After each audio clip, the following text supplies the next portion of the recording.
Hello, আসসালামু আলাইকুম। সবাই কেমন আছেন? আশা করি সবাই ভালো আছেন। আলহামদুলিল্লাহ আমিও ভালো আছি। তো বরাবরের মতো ভৌত স্টুডিওতে সবাইকে স্বাগতম। তো বরাবর মতো আজকেও আরেকটি ভয়ানক গল্প নিয়ে আসি আপনাদের মাঝে। সবাই গল্পটি উপভোগ করবেন।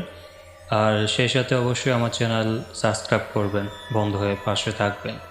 তো চলুন শুরু করা যাক।